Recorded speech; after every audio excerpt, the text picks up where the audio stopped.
Prehistoric Dungeons and Dragons. What would that even look like? Hello everybody, Jordan here, the PH is silent, and on this channel we talk about campaign settings for Dungeons and Dragons.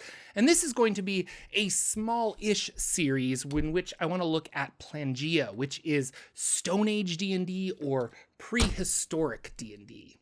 Now, dinosaurs have always been a part of Dungeons & Dragons, but usually the player characters are medieval and they're thrown into a prehistoric world.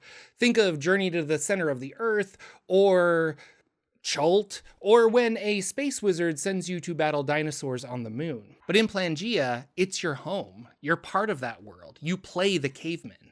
Planegea is bone and fire, dinosaurs and giant beasts, tribes and survival.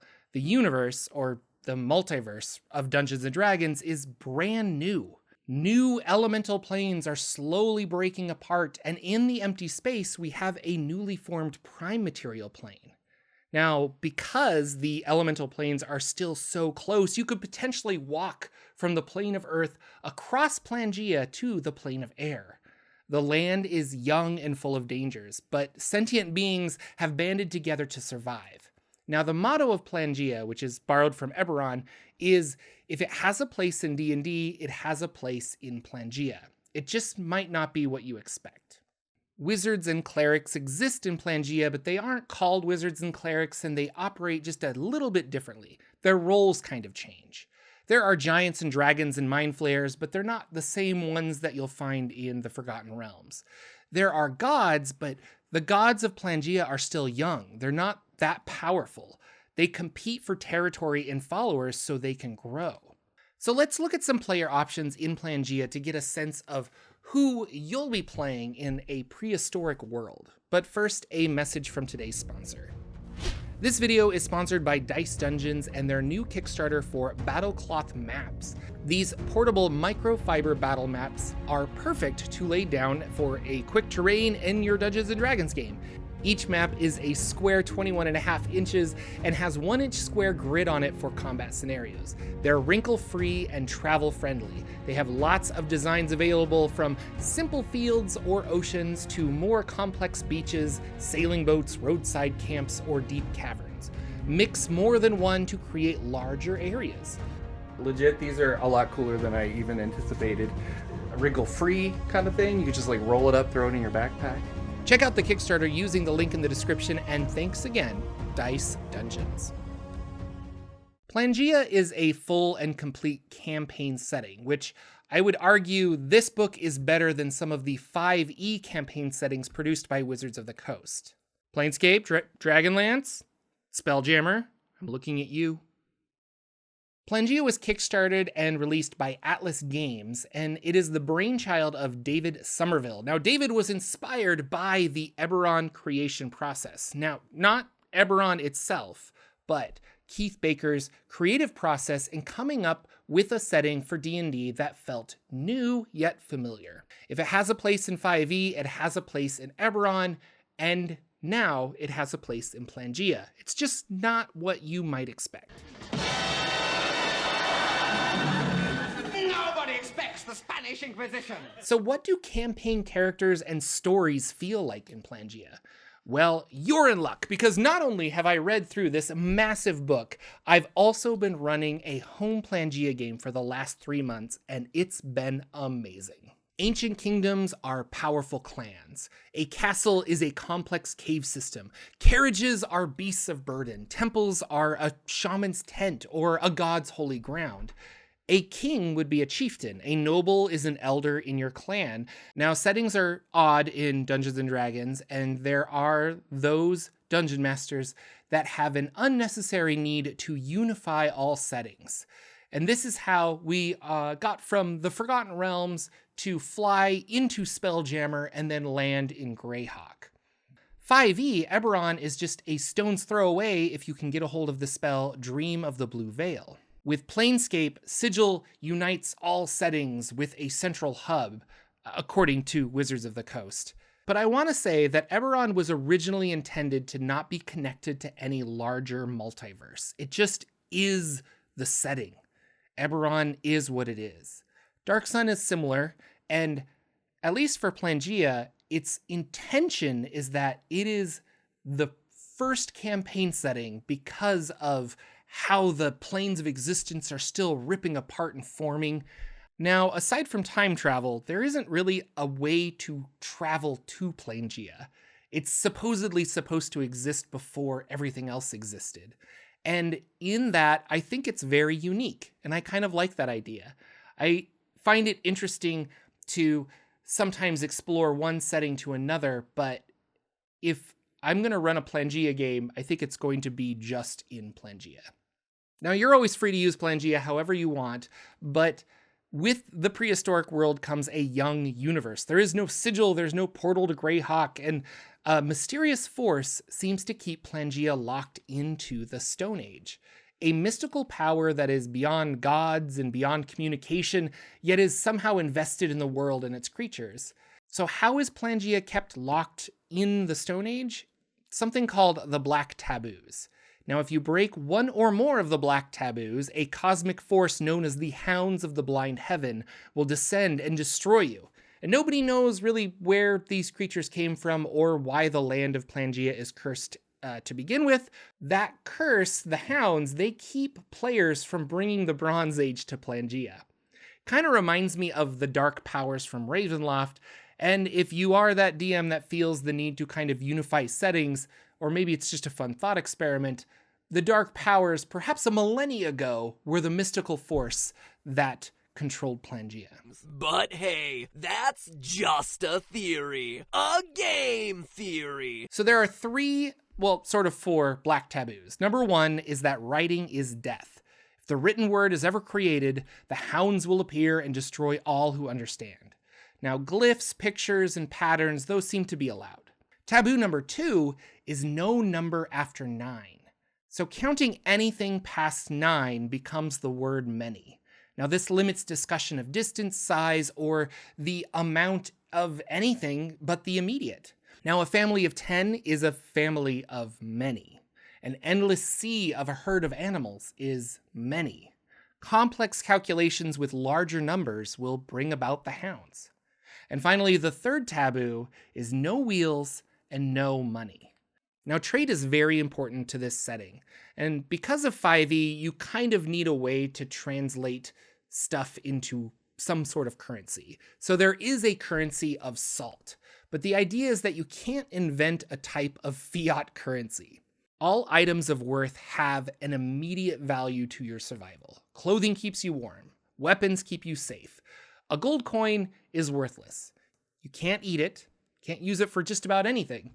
And in Planegea, a rock would be more useful. And wheels are lumped into this taboo, so don't go reinventing the wheel. Now, the people of Planegea believe the black taboos to be true. Player characters might push the boundaries, and it's really up to the GM to decide if the hounds are real and when to bring their wrath. But that could be a whole campaign to either overthrow the Hounds of the Blind Heaven, or perhaps your players realize that they have been misled. Generations of people have believed in these powers, in the black taboos, and there's no danger whatsoever. Now, characters in Planegea seldom live or work alone. To be alone is to be hunted or eaten or worse. Thus, most of the sentient creatures in Planegea have banded together into clans. Everyone in the clan works for the benefit of the clan. During the day, children gather wood and take care of animals. Hunters will hunt in groups to bring home food and resources. Craftspeople will make weapons and tools out of bone and stone. And everyone respects and protects the clan fire. Now, this is one of the really important aspects of the setting that I think really captures the feel of it. So every night, the clans in Planegea build the largest bonfire that they can at the center of their camp.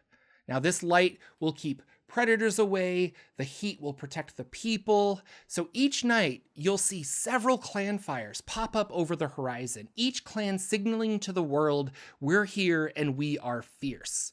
The clan fire is a symbol of a clan's vitality and survival. It's useful during the day for cooking and crafting, but at night, it is necessary to ward off the things that will hunt you. A clan is kind of the equivalent of a village or a city, and a clan fire can be thought of as a tavern or an inn. It's a place to go for rest and protection. There are often dances, storytelling, and ritual magic performed around the clan fire. To extinguish a clan fire is an act of war.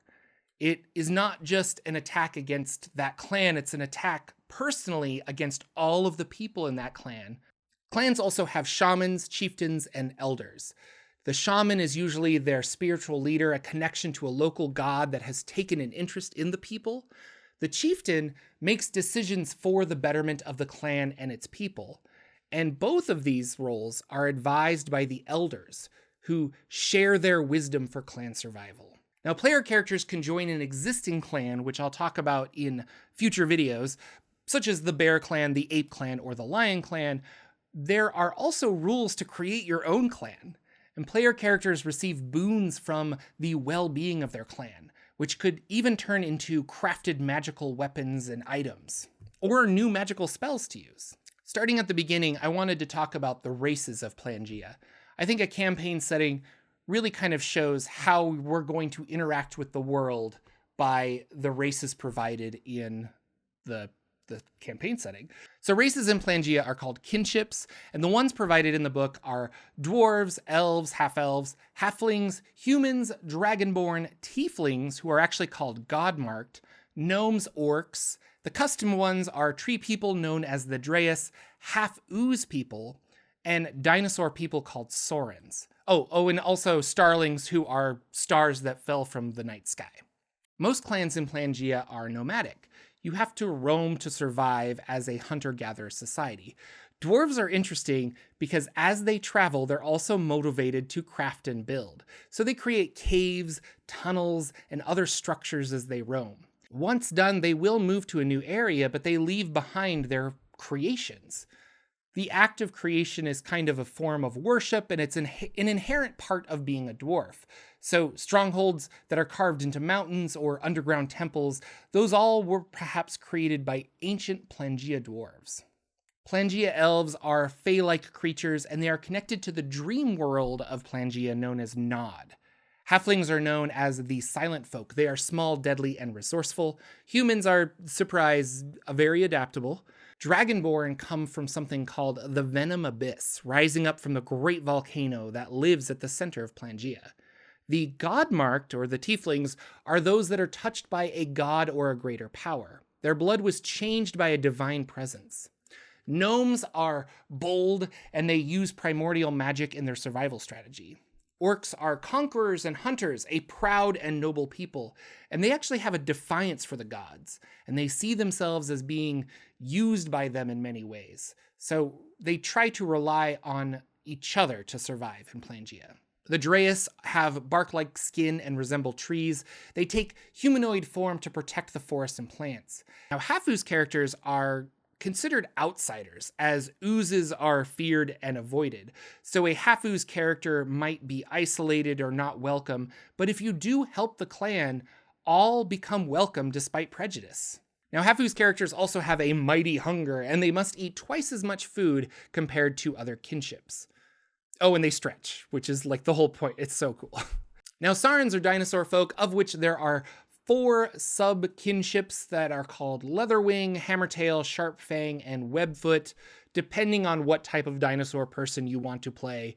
And finally, starlings, those are the humanoids that fell from the sky. Each star in the sky in Planegea is a creature, and those who accidentally fall to Planegea must learn to live and survive here.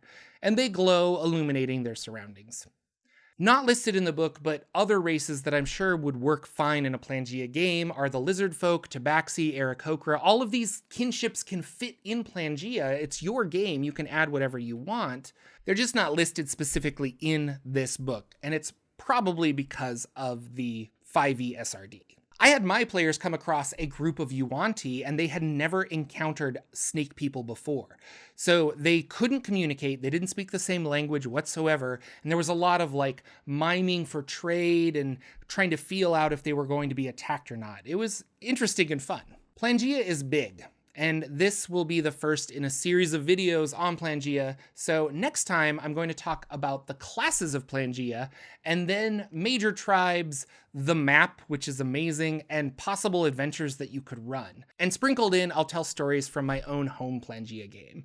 So please subscribe for more content like this. Turn on notifications if you want to catch these videos as they are released.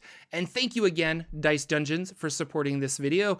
Click the link in the description to visit their Kickstarter and tell them that Jordan sent you. I also have a second channel where I go over non-Dungeons & Dragons RPGs called Jordan's Jocular Junction, a Patreon where I have updates and info on my various projects, so be sure to check it out, and thank you guys so much for watching. I'll see you all in the next video.